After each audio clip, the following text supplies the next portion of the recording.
Africa Content TV.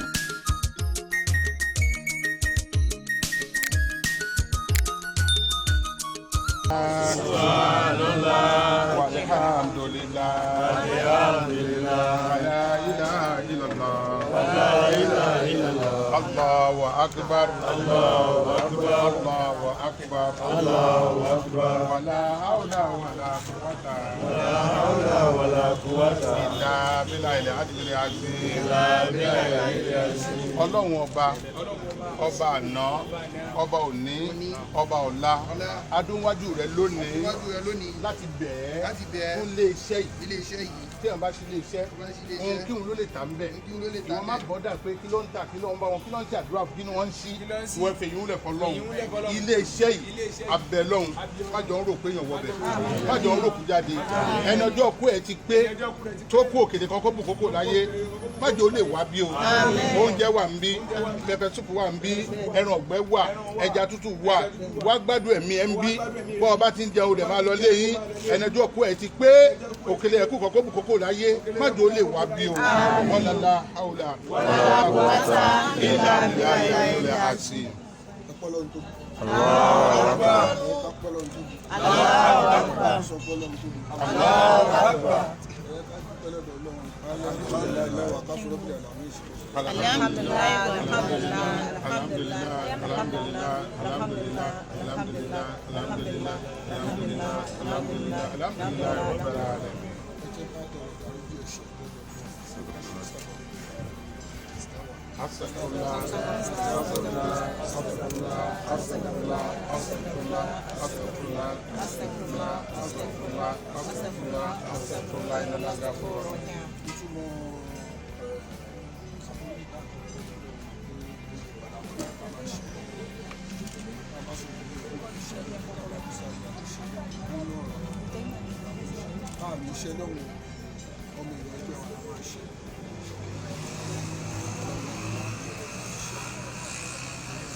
Ráìsì Ẹ̀gbá, ẹran ọ̀gbẹ́ Ẹ̀gbá, iṣu Ẹ̀gbá, àgbàdo Ẹ̀gbá, pẹpẹ súpù Ẹ̀gbá, kódà ọtí Ẹ̀gbá. Ẹ bá fẹ́ mu tọ́ọ̀pù ayé àtijọ́ tí wọ́n ń ṣe lẹ́gbàá, ẹ máa rí bí. Ó sì máa jókòó sí abala o. Yẹ́sọ, wọ́n tún wá ní oríṣiríṣi olùkọ́ níbi tí ọjọ́ ẹ̀gbà rẹpẹtẹ tó máa kẹ́ sí rẹ̀, wọ́n tún wá fi pọ́n ìgbésẹ̀ fẹ́ làwọn ríran ní abala.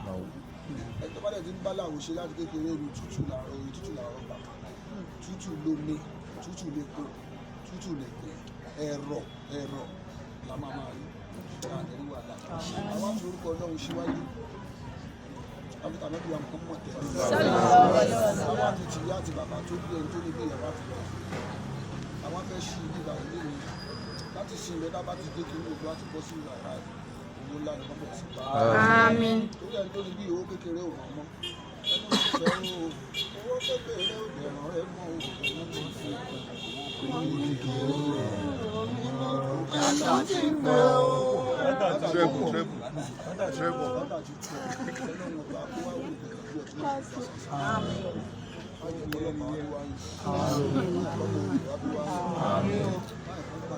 Amen.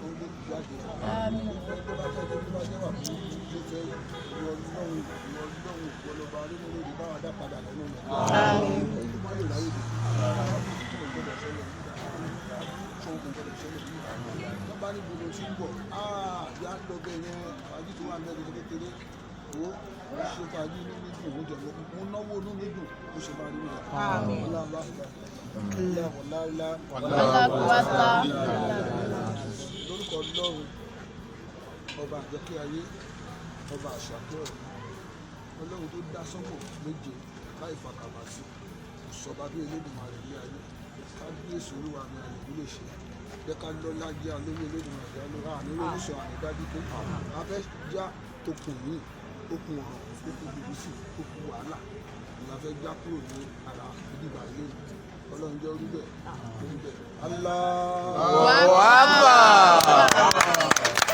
Ẹ má ṣe àdúrà láti wọlé o àti ìwọ ọkọ̀ wọlé náà.